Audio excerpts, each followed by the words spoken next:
Two former Republican speakers of the House are weighing in about where the party went wrong in the midterm elections. Here is what Newt Gingrich and Paul Ryan had to say yesterday. I think we're going to have to do a lot of soul searching and, head scratching and looking through and parsing the numbers as to why we didn't perform as well as we would have liked to have. Why do you think it is? I mean, I think Trump's kind of a drag on our ticket. I think Donald Trump gives us problems politically. We lost the House, the Senate, and the White House in 2 years when Trump was on the ballot or in office. And I think we just have some Trump hangover. I think he's a drag on our offices. I think Governor DeSantis is the biggest single winner of the night, and he will almost certainly become the rallying point for everybody in the Republican Party who wants to move beyond President Trump, which would make for a pretty remarkable race. Newt flipped quickly, didn't he, Joe? Let's see, Harold, what's that right there? A Newt. DeSantis. Flip.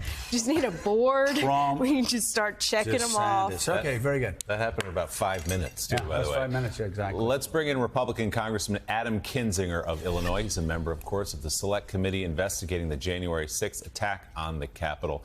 Congressman, good morning. Thanks for being with us again. Your assessment, you heard Paul Ryan, you heard Newt Gingrich, you've heard a slew of others saying this is Donald Trump's fault. We have to move on. Not so easy, of course. But what's your assessment of what happened on Tuesday night? Yeah, I mean, there's no doubt they're both wrong. They're both correct, I guess, in a way. I think DeSantis is now kind of the anti-Trumpers or that group's like candidate now, the savior. For them, I think there's no doubt that Donald Trump is a drag. But I think the thing we miss in talking about that is, why is Donald Trump still even a thing? It's two people. Primarily, it's Kevin McCarthy. It's Kevin McCarthy going to Mar-a-Lago, which is ironic because I think Kevin McCarthy will be the one that Donald Trump throws under the bus to try to blame for this election outcome, because Donald Trump will not take the blame. And the other one, though I like the guy, is Mitch McConnell, who had a chance in the impeachment when 10 of us in the House voted to impeach, and I think 7 of his Senate colleagues, and he stood up and voted no on conviction. He had a chance to put Donald Trump away. So in reality, yeah, Trump's a drag on the ticket, but we can go back 2 years and figure out how we even got to this position in the first place. Congressman, everyone wants to talk about how this is shaping up to be Trump versus DeSantis, but it's potentially going to be a very large and crowded Republican field. Do you think that Donald Trump does anything but burns down the party completely? I just don't see him going out without a complete fight. No, I think you're right. And I think to some extent, it's probably going to take the Republican Party taking some losses before you wake up fully. I mean, look, this election cycle was still kind of a victory, I guess, for Republicans, but not near what was expected. But so I'll take that. They'll take that as a hit. We're going to go in for it. But I think he'll burn the place down because everything is about him. Even on election night, instead of, I don't know, truthing or whatever that is, so there's some message about the future. All he was doing was gloating about the Republicans that lost that didn't sufficiently suck up to him. So I think it is going to be a competitive primary for the presidency.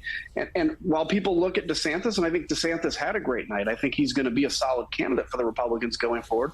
But it's a wide open field. And I think there is room for somebody, whoever that is, to come forward with an optimistic vision instead of this constant division and grievance thing that we've been, really good at for the last number of years. We've seen Fox News critical of Donald Trump over the past couple of days. The Wall Street Journal editorial pages consistently gone after Trump on election denying and other issues like that. I'm curious, what impact do you think that'll have, not on elected officials, but on the base? Do you think it's because at the end of the day, I mean, it's the base that the politicians are scared of, and why they keep kowtowing to an authoritarian type guy who hates free elections. It just comes down to that.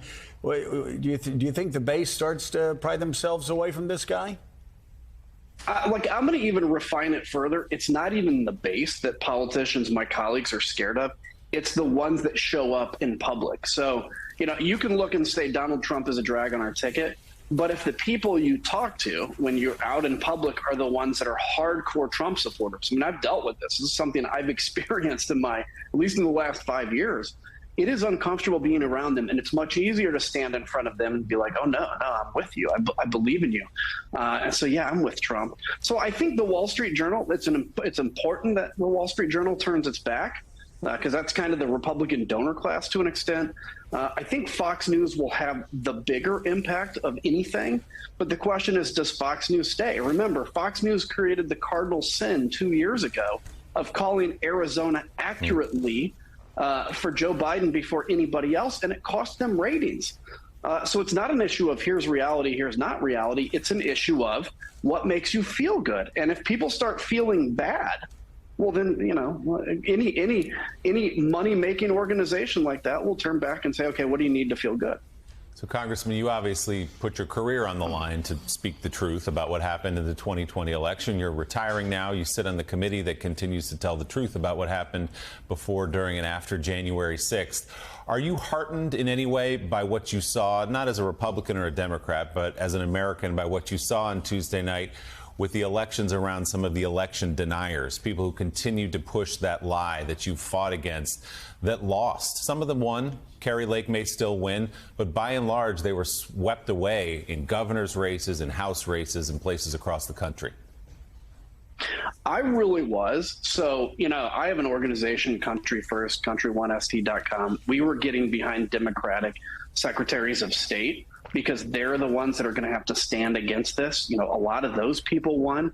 And I think what it showed is, look, folks may say that the number one issue is inflation, or they may say the number one issue is abortion.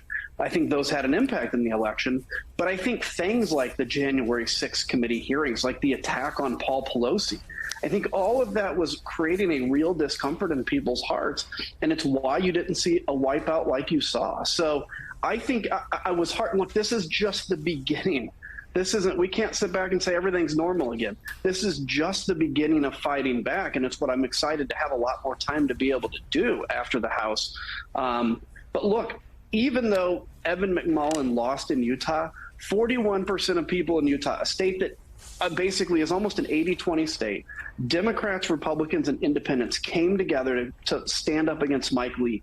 We need more of that in the future. This uncomfortable alliance for democracy. Now's not the time to go to sleep and take a nap. Now's the time to double down. Republican Congressman Adam Kinzinger of Illinois. Congressman, thanks so much as always for being with us. We appreciate it.